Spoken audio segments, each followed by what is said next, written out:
Sorry, ini biar bisa di-annotate. Nah, oke.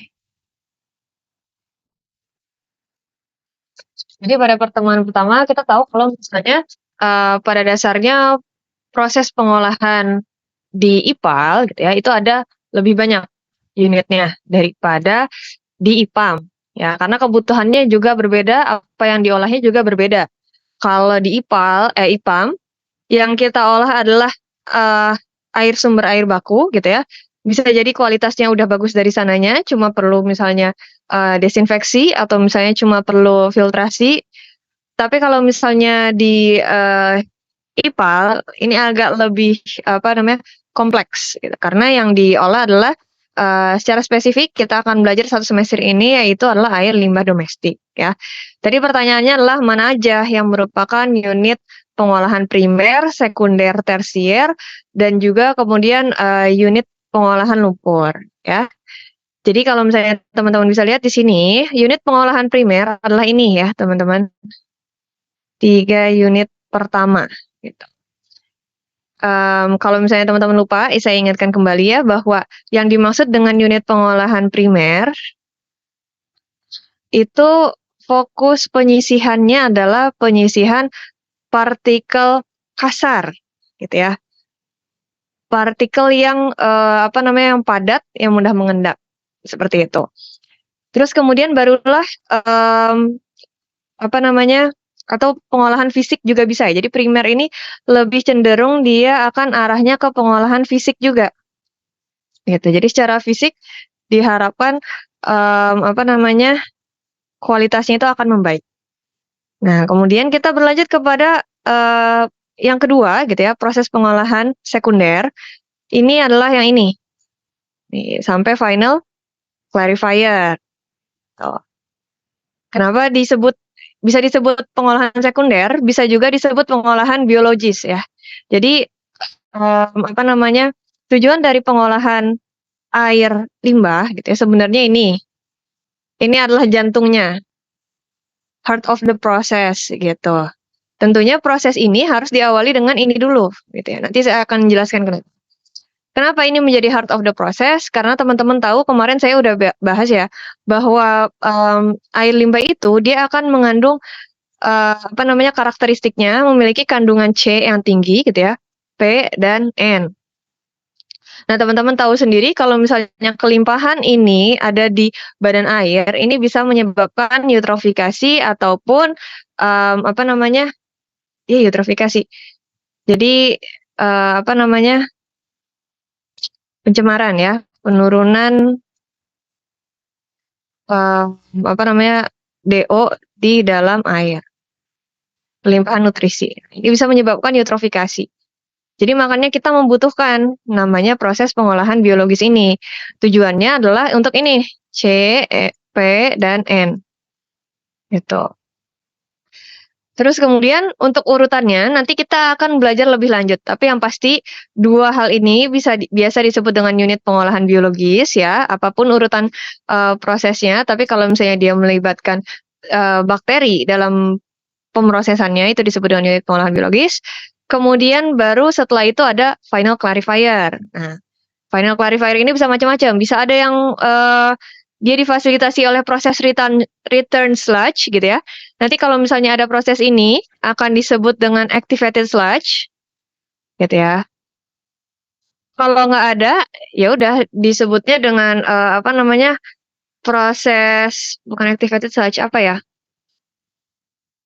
Saya lupa namanya, tapi ya pengolahan biologis tanpa adanya activated sludge. Jadi khusus ya teman-teman kalau misalnya ada return sludge ini dia bahasanya biasanya activated sludge kayak gitu. Nah, nanti sebagian ada yang ada yang di return gitu ya. Di recycle fungsinya untuk apa? Agar air limbahnya itu agar di reaktor biologis ini tetap ada bakterinya. Gitu. Jadi di sini kan umurnya macam-macam ya bakterinya. Ada yang baru lahir hari itu gitu ya, masih fresh.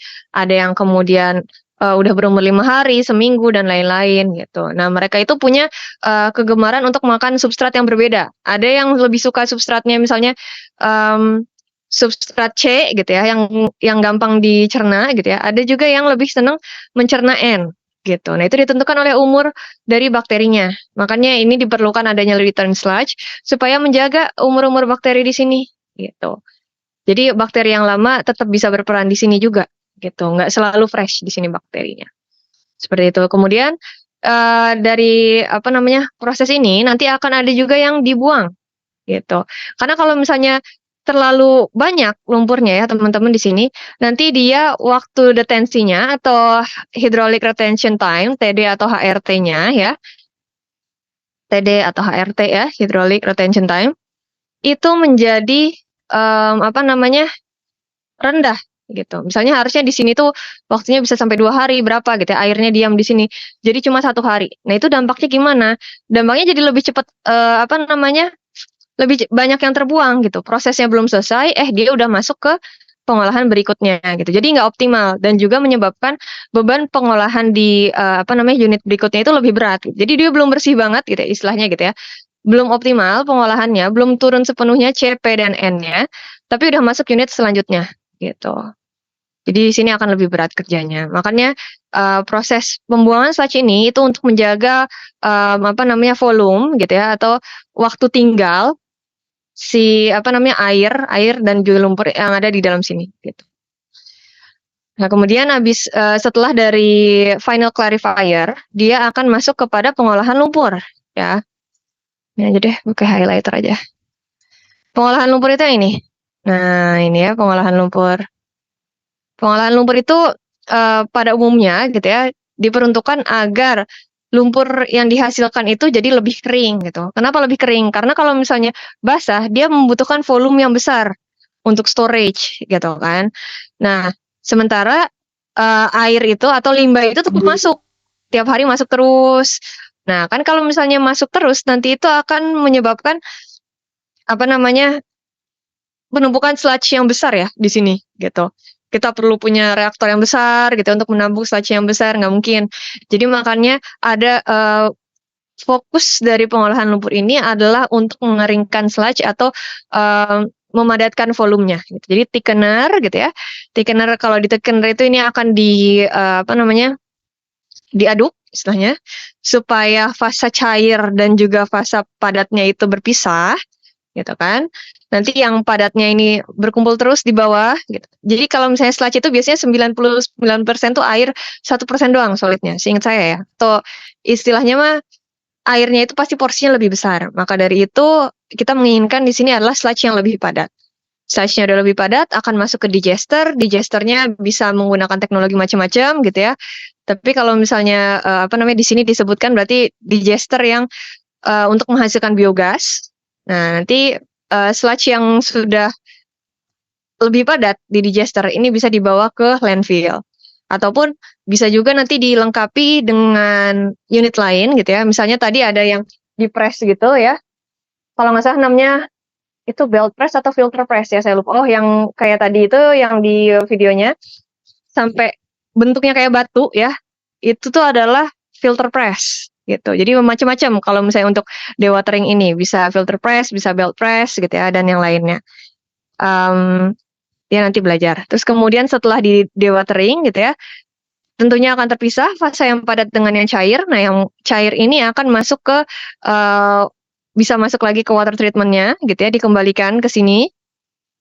Bisa juga langsung dibuang gitu. Atau misalnya ya tujuannya dimasukin ke sini tuh tapi kalau misalnya langsung dibuang berarti harus dicek dulu apakah aman untuk dibuang bersama dengan apa namanya efluennya atau misalnya lebih baik gitu ya kalau misalnya masih tinggi gitu ya kandungan patogen atau lain-lainnya ini dikembalikan ke sini. Jadi yang diolahnya adalah air. Baru nanti efluen ke sana dibuang. Nah, optional post treatment ini bisa macam-macam, bisa apa namanya, ada desinfeksi gitu ya. Ada misalnya unit pengolahan untuk apa namanya, filtrasi dan lain-lain gitu, tergantung tujuannya. Kalau misalnya emang cuma untuk memenuhi baku mutu, sebenarnya di sini nggak perlu yang canggih-canggih banget, kayak gitu. Oke, saya lanjutkan lagi ya teman-teman. Pertanyaan kedua, ini tuh ada jawabannya juga di slide yang udah saya kasih juga. Di slide IPAL, salah. 2024 week 1 IPAL 2 ya. Teman-teman coba dicek. Pertanyaannya adalah tentang padatan dalam air limbah gitu. Nah, di sini nanti teman-teman dikasih tabel ya.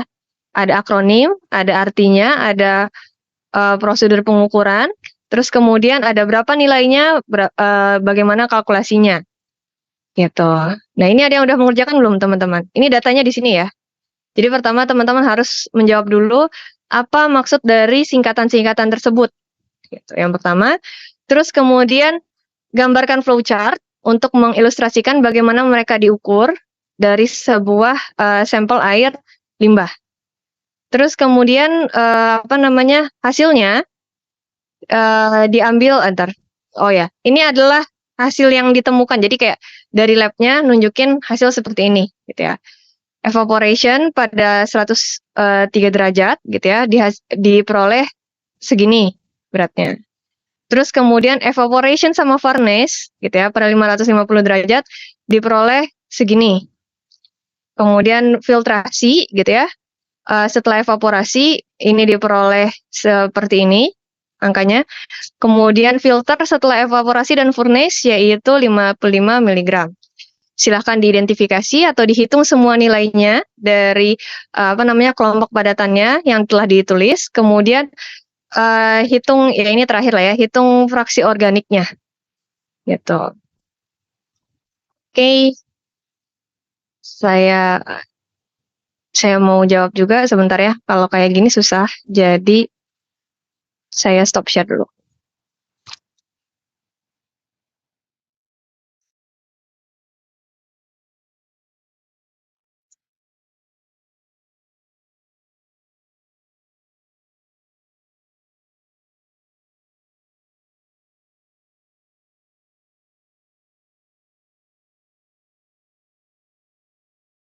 Yang tadi karena waktunya cukup lama ya, maksudnya idle-nya, jadi langsung saya jawab aja ya. Jadi teman-teman tinggal nyamain aja, gitu. Sebentar, agak susah.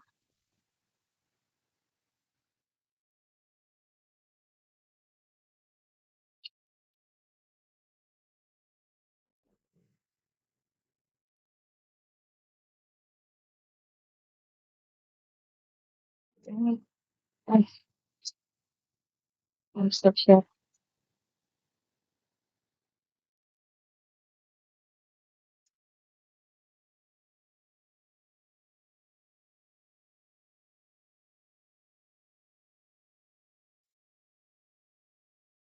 Nah, oke. Jadi TS itu teman-teman total solid ya, total solid. Nah, ini prosedurnya seperti apa? Dilihat lagi bagian yang ini, gitu ya. Total solid ini dilihatnya dengan proses evaporasi. Gitu. Jadi kalau kita mau memperoleh total solid, berarti kita panaskan selama kita evaporasi, yaitu panaskan di oven 103 derajat atau 700 nanti hasilnya dapat segini. Berarti kita bisa bilang kan ini di evaporation 103 derajat Celcius. Oh, sorry, salah.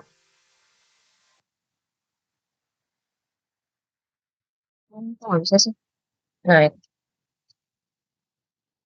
terus kemudian total suspended solid. Nah, ini kan kalau TSS itu singkatan dari total suspended solid. Ya. Ini kita tulis aja langsung volatile suspended solid. FSS ini adalah fixed suspended solids. Terus kemudian TVS ini adalah, saya lupa, total volatile ya. Total volatile solid, benar. Ini total volatile solids. Terus kemudian FS ini adalah fixed solid. PFS volatile filterable kalau nggak salah. Filter solids. Oke. Fix travel solids ini total travel apa nih solids kan bener ya oh ini volatile fix ya benar berarti udah benar ya teman-teman. Nah ini kalau misalnya kita mau nyari TSS bisa dilihat lagi nih TSS yang mana ya. TSS itu yang ini ya, total suspended. Berarti kita ambil padatannya setelah dia difilter. Gitu. Setelah difilter, dievaporasi, barulah kita dapatkan SS-nya. Gitu. Berarti total suspended itu adalah padatan atau saya pakai bahasa Indonesia ya. Padatan yang telah difilter ya. Kemudian dievaporasi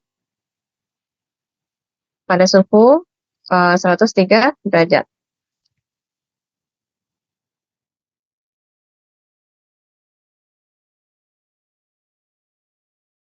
Lagi yang macet ya.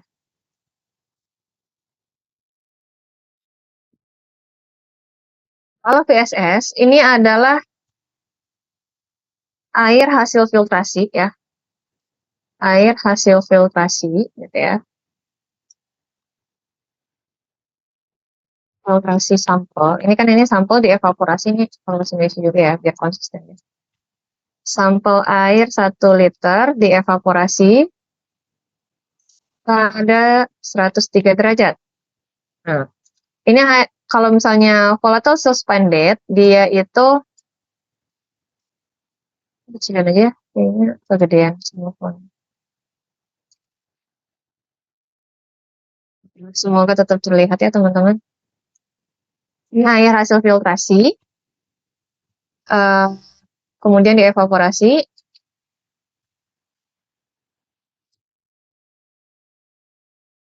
pada suhu 130 derajat Celcius.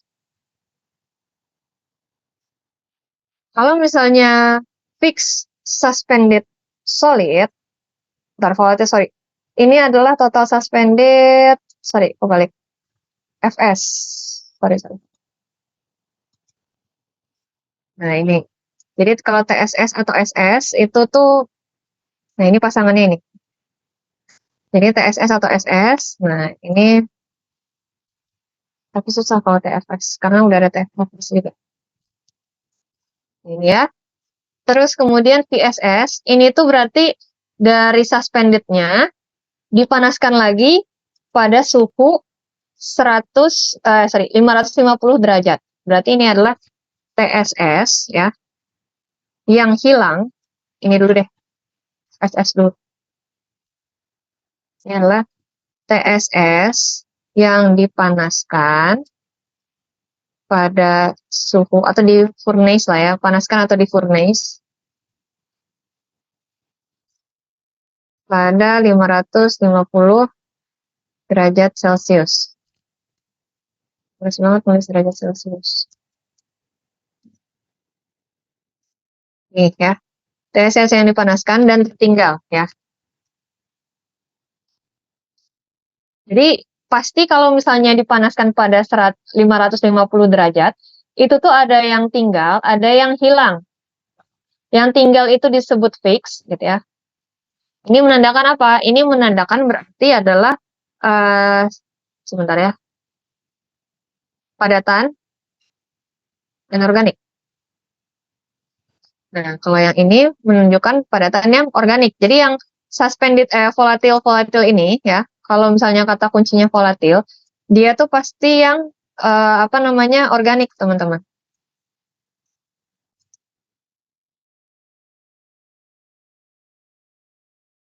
Ya. Nah, sebentar. Ini berarti adalah TSS yang hilang setelah dipanaskan atau di furnace pada suhu 550 derajat. Nah, ini adalah padatan organik. Semuanya sebenarnya padatan, tapi maksudnya ini adalah padatan tersuspensi ya. Tersuspensi organik. Ini padatan tersuspensi. Tahu kan bedanya tersuspensi sama apa namanya filterable ya? Kalau filterable itu artinya dia yang dissolve atau yang terlarut. Jadi kalau tersuspensi itu dia nggak bisa larut, gitu. Kayak misalnya teman-teman nambahin gula, gitu ya. Gula itu bisa larut, apa namanya di dalam air, gitu misalnya. Bisa apa namanya? Saya lupa gula itu termasuk filterable nggak ya? Tapi kalau misalnya dia tuh nggak bisa larut, gitu ya, dan nantinya akan turun. Yang kemarin kita belajar tentang apa namanya? em, Ya TSS gitu ya di semester lalu. Nah, ini masuknya ini. Ini dua-duanya TSS sebenarnya. Ini asalnya dari TSS. Cuman TSS dibagi lagi jadi ada yang VSS, ada yang FSS. Kemudian kalau TVS ini adalah total volatile ya. TVS ini berarti nanti penjumlahan dari VSS dan juga VFS. Jadi ya kita skip dulu. Kita bahas dulu sih ini FS. FS ini dia itu adalah air hasil filtrasi. Jadi kalau misalnya kita ngefilter sesuatu, itu pasti ada dua hasilnya. Yang pertama adalah yang tertahan, gitu ya, sama yang lolos, ya kan? Yang tertahan ini apa namanya ya tadi disebutnya TSS, yang lolos disebutnya FS, ya. Berarti ini adalah hasil air filtrasi kemudian dievaporasi. Kalau misalnya si apa namanya volatile filterable solid ini adalah air hasil apa namanya FS maksudnya ya FS yang hilang atau ke F, FS dulu ya. Ini adalah FS yang dipanaskan. Nah, ini kemudian tertinggal. Nah, ini dan tertinggal pada 550 derajat Celcius. Nah, ini termasuknya padatan filtrable gitu ya, yang bisa padatan terlarut lah ya terus saja. Terlarut yang anorganik. Kalau di sini berarti adalah FS yang hilang. Ini adalah FS yang hilang.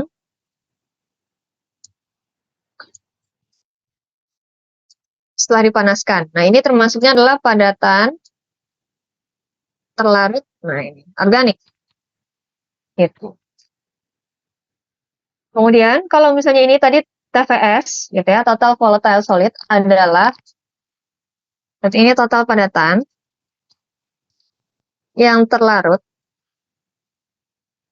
maupun yang namanya yang tersuspensi.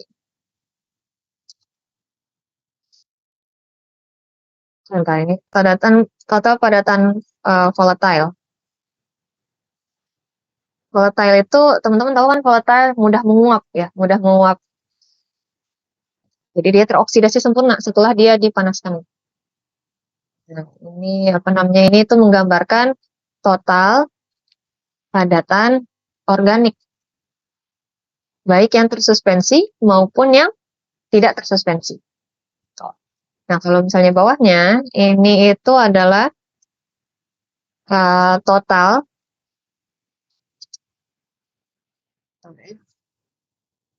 um, sebentar. VSS itu, sebentar, kok saya jadi lupa. Berarti VSS ditambah dengan filtrable. Filtrable, iya benar, total padatan volatile. Nah, ini berarti total, ini bukan filtrable, ini fix. Sorry. Ini guys, total filtrable adalah volatile. Fix total filtrable itu, ini tambah ini.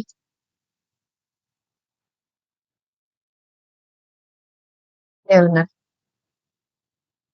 Total padatan.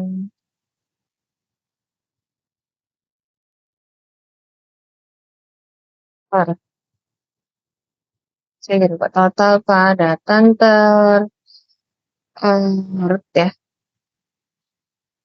baik yang field travel maupun yang time.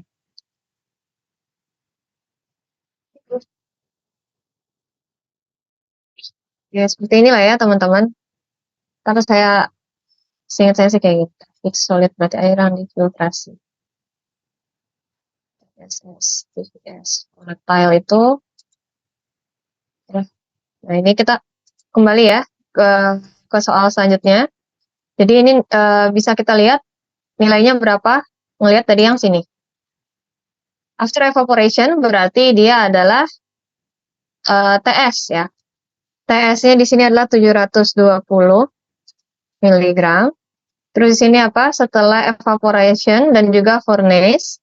Berarti setelah evaporasi dan furnace, dievaporasi.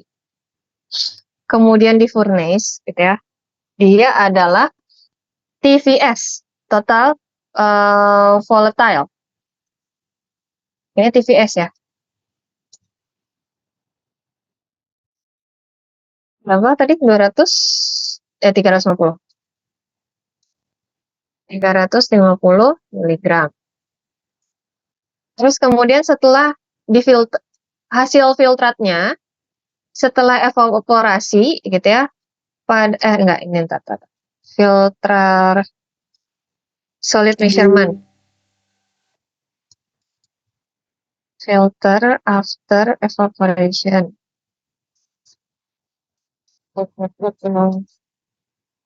Filter after evaporation.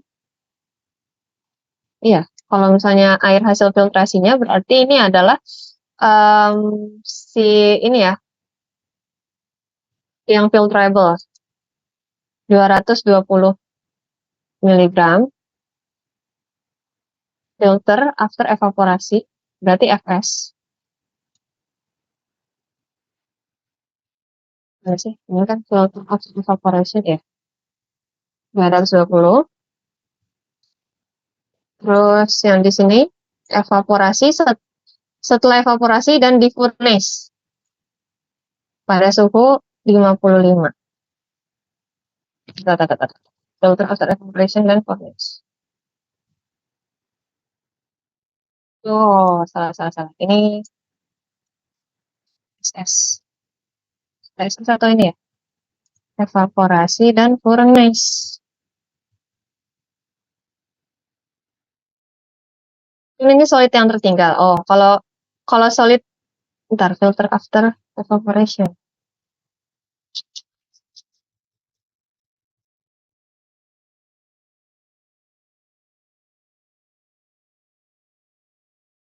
Udah, kok saya jadi lupa ya teman-teman. Filter evaporation. Setelah dievaporasi, hasil filtrat, ya benar ya, benar. Terus berarti kemudian kalau di ovennya ini adalah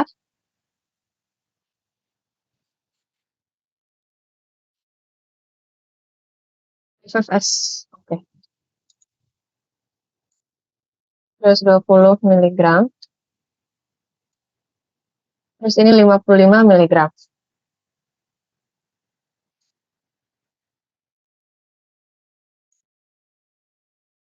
Oke.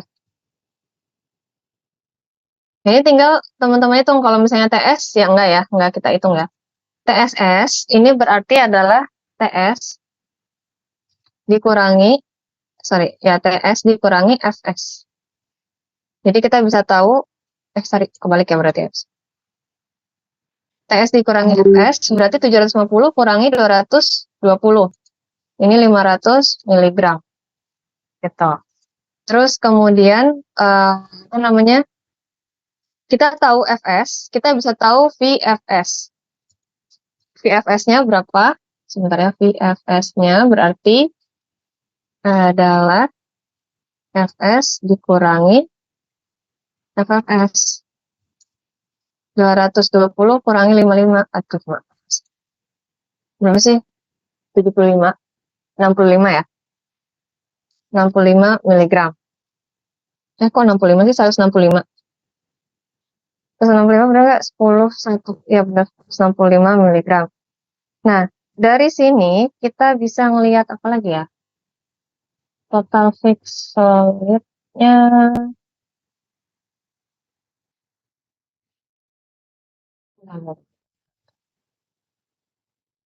total filtrable solid.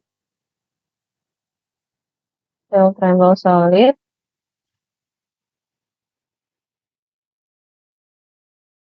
berarti berapa yang difilterkan? Hmm,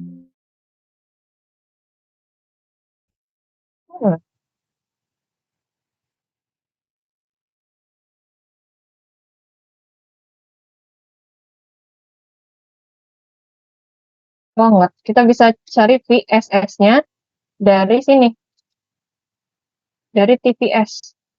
TPS-nya kita tahu 350 miligram kan ya. Terus kita tahu apa